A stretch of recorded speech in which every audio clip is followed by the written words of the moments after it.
because there was only like 9 people. Okay. The mediums are basically small. It's like this is a medium. Yeah, I wear a medium. He's in Utah skiing. Hi, Fiona. Are you excited for today? Oh my god, I've never been more excited about anything in my whole entire life. Who else out here needs a size? Like, go ahead and like stand in front of your size. Okay, I'm really Fiona, I'm just gonna help you. Okay, go around. Yeah, extra large. I got him right here. Isabel. They'll need a lot of help in a minute. That one or this one? Well, it depends on height. Well, yeah, because that's not gonna.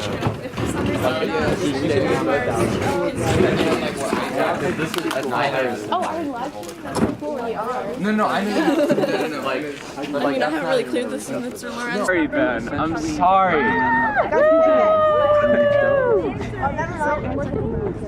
Oh yeah. But yeah. I'm eating before it starts. I'm eating before it starts. No, like I'm taking it from you, Chelsea. Oh my god. I can't tell. I don't large. Hey, I'll take your backpack. Just your backpack to the side. Thank you. Thanks, Levi. First, if y'all can head inside. If you have mediums, you can put them here. Thank you for being here at school. Have a good day. Oh, you're gonna take pictures of me first thing? No. Mayfield, are you excited? Of It's course. it's a film. Oh, even better. How long you been out here, Tommy? We've been out here since 7:45, organizing all the shirts, getting everyone in place. What's your name, Carlisle? I'm Carlisle. Are you excited for the walkout today? I am. Why are you excited? Because we're honoring 17 lives that were lost, and I just think it's a good tribute to them. Are you guys excited for today? Yeah. Are you walking out? Yep. Why? Oh. Walking out. You know, to participate in something big and to like respect those who passed away, especially.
I don't think we're doing it justice.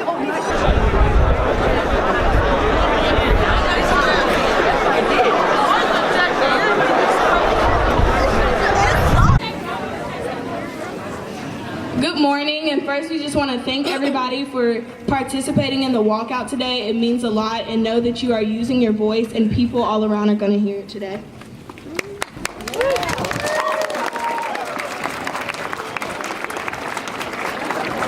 Today we walk out to honor the lives of the 17 people that were killed at MSD on February 14th, 2018.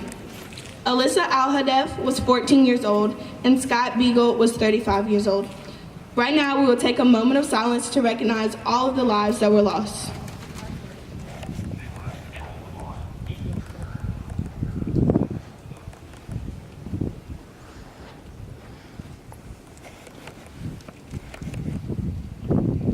Thank you.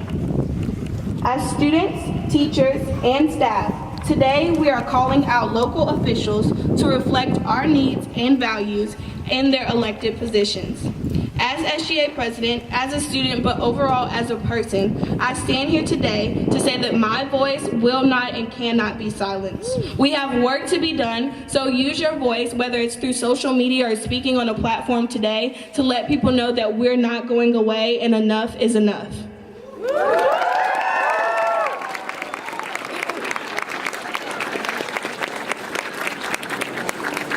Thank you all for coming out. I'm Joe DeParent, if you don't know me, one of the organizers of the CHCCS walkouts and a senior here.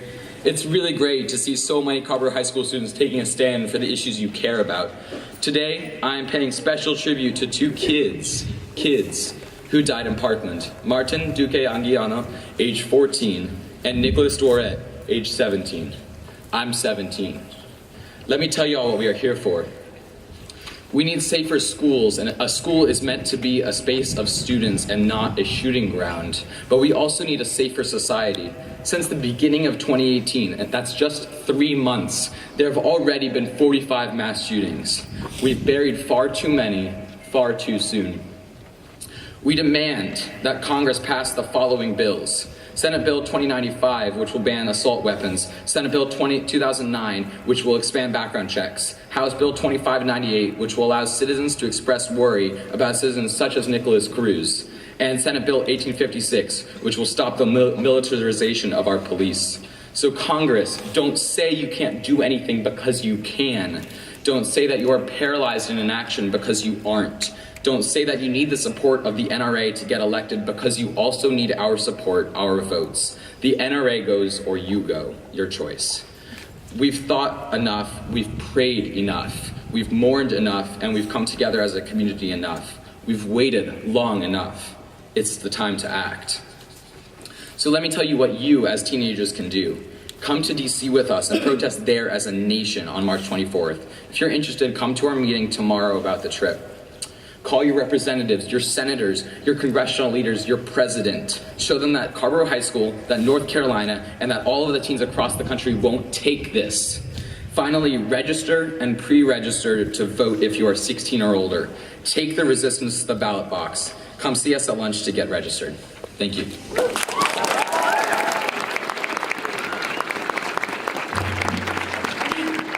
Hi everyone, my name is Sarah Warner, and I'll be reading an original poem entitled Trigger Warning, and I'll be honoring Aaron Feist, who was 37, and Jamie Gutenberg, who was 14. I don't want to live in a country where praying leads to 9 dead.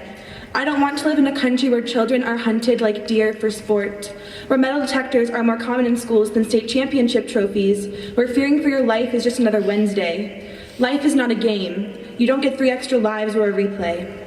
We are a country built on freedom, so shouldn't we know that even freedom has its boundaries? Why do we give guns to people with triggers already built into their heads? Hiding it under your bed doesn't make it non-existent. Locking it in a safe doesn't make it protected. Where there is a will, there is a way, and we sit like ducks waiting for the day when the trigger clicks and 17 more trees are said to have fallen, dying to make a sound. If I scream, maybe you'll hear me, but if I whisper, why doesn't it still count? A gunshot only hits one person at a time, but the back blow blows holes in the hearts of 320 million Americans who resort to social media to express their condolences. Hashtag pray for Vegas. Hashtag pray for Florida. Hashtag this isn't working. Hashtag stop. We forgot to teach our daughters and sons that guns come with safety locks for a reason, and that warning labels should say caution. Do not use if you can feel your hands trembling. My generation will go down in history as the bullied and the, My generation has grown so used to the taste of fear, we swallow danger, never noticing the scars from the scalding. I don't want to live in a country where target practice is an after-school activity, where ears have become numb to the sound of a heartbeat, where children are silenced before they ever learn to speak. My generation will go down history as the bullied and the bully because we all got a little too used to the sound of constricted lungs. We learned Newton's third law of motion too late. We need to teach our children is that their actions have reactions, and violence does more than break the surface, it shatters the foundation. We need to teach them that Martin Luther King used his words instead of his fists, and that fighting for a cause doesn't have to include kicking. But all we've ever known is newscasters reporting fatalities and shouting and more gunshots and more fatalities. We were taught as children how to stare down gun barrels and how to play Russian roulette with our own heartbeats, instead of being taught to look up at the world. We were taught that locked doors keep the monsters out, but all they really do is keep the demons in.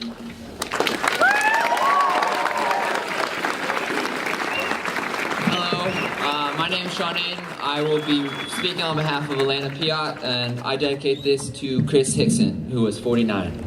Today, I stand before you, living and breathing and protesting. Tomorrow, I might lie choking on my own blood in one of these classrooms. Tomorrow, I could be shot.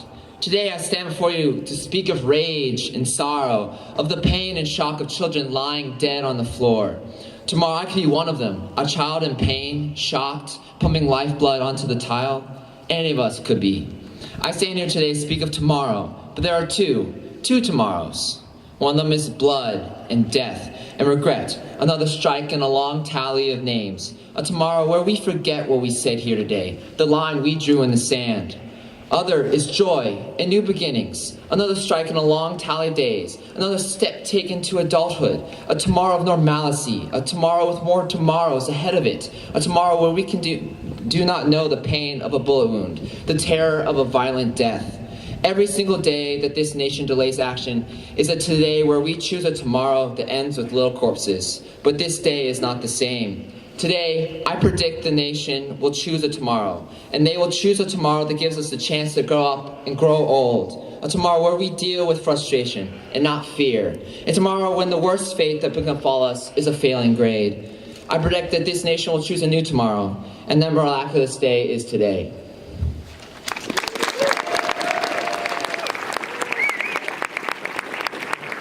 My name is Eliza McLam, and during these 2 minutes, I will recognize two victims, 14-year-old Gina Montalto and 17-year-old Joaquin Oliver. I grew up hearing stories from the nuclear age. Bomb drills in schools, shelters built beneath houses, and the general feeling that nowhere was safe. I remember my math teacher telling us how school children were taught the sounds of missiles and bombs so they could hear them coming. I wonder how old my children will be when I have to teach them what gunshots sound like. It will definitely have to be before the age of 15 because that's how old I was during the shooting of an LGBT club in Orlando.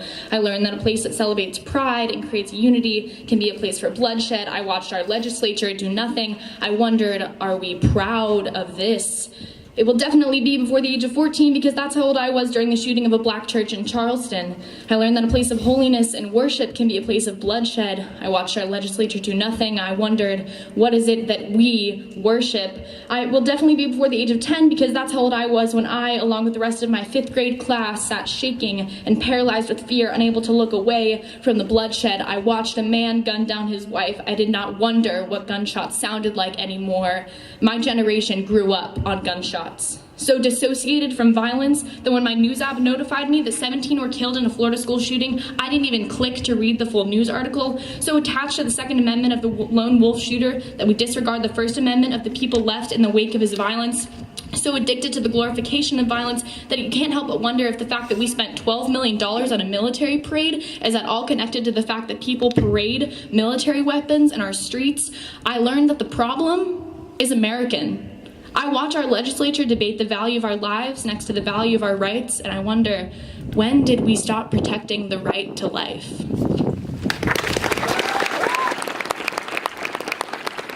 Hello, I'm Cameron Farrar, and today I'm honoring Helena Ramsey, who was 17 years old. She was a junior at Stoneman Douglas, comical, caring, compassionate. The way she passes away, or the way she's murdered, actually, is she dies protecting a friend. Those are the type of people we're losing. People who care. Today, if you're not Parkland strong, if you're not Chapel Hill strong, I ask you to be Pearl Cohen strong, where 15 lives were lost, or Nashville, where a student was shot 5 times. These are the senseless deaths that we can fight. Among the crowd that I'm looking at today, I see the future. I see change. I see you guys voting. I'm not asking you to be the politician that a lot of you probably have qualms with. I'm asking you to go out to the polls and show that you care. Protesting is important, but voting is way louder and has much more of an impact if you really want to see these changes, and I appreciate you guys using your voice to show that this is what you're about. I see tears, and I can see the pain in a lot of your eyes. And it hurts me to know that I have to stand up here and talk about this. I want to talk about how all these students got to graduate, but I can't, because they can't. I want to talk about how a 49-year-old didn't have to lose his life to save the children in his classroom, but he did. And this has to end somewhere. And I'm not here to sell you some sort of agenda or to sell you some sort of idea that we need mental health reform or gun control, because that is what you believe and I'm not going to try to change it. But I know that we can all agree that the current system in place is not conducive to save the lives of children who would just go to school for an education and don't come home. Thank you.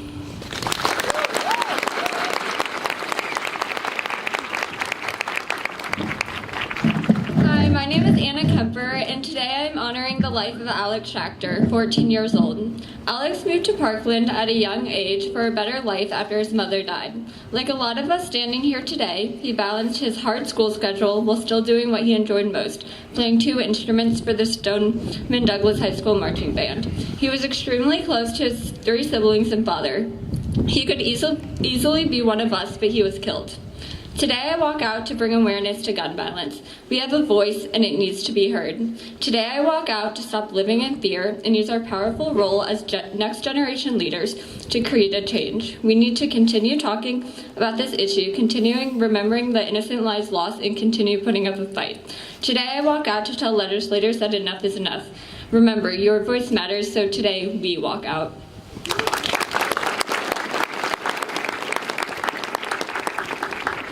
Carmen Shintrup was age 16, was one of those killed in Parkland. She was known to be sweet and lovable, but also sharp and quick with comebacks. She wore red lipstick any chance she had, and she got straight A's all through high school. The day after she was killed, a letter arrived in the mail telling her family that she was a National Merit Scholarship finalist. Carmen wanted to use her life to solve health crises, including that of the gun violence epidemic that has stricken this country. Because these shootings and all this gun violence is a public health issue, and it's time that we recognize it as such. Peter Wang, age 15, was also killed. He was known for his kind heart and his passion for his country. During the shooting, he yanked open a door to allow dozens of his peers and a bunch of his teachers to escape, saving all their lives. But as he stood at this post in his JROTC uniform, he was shot and killed. Peter is the last person that we will be honoring today, but he is not the last person that has fallen victim to gun violence. In the U.S., gun violence is the leading cause of premature death. When is enough enough? We can't let our actions stop at this protest. We need policy change, not more prayers in this country. So whatever you do after this protest, make sure that your voice is being heard. And our voices, along with the thousands of other students across the country that have walked out right now, are going to be the ones that bring about real change in this country. Because we have the power to say, enough is enough.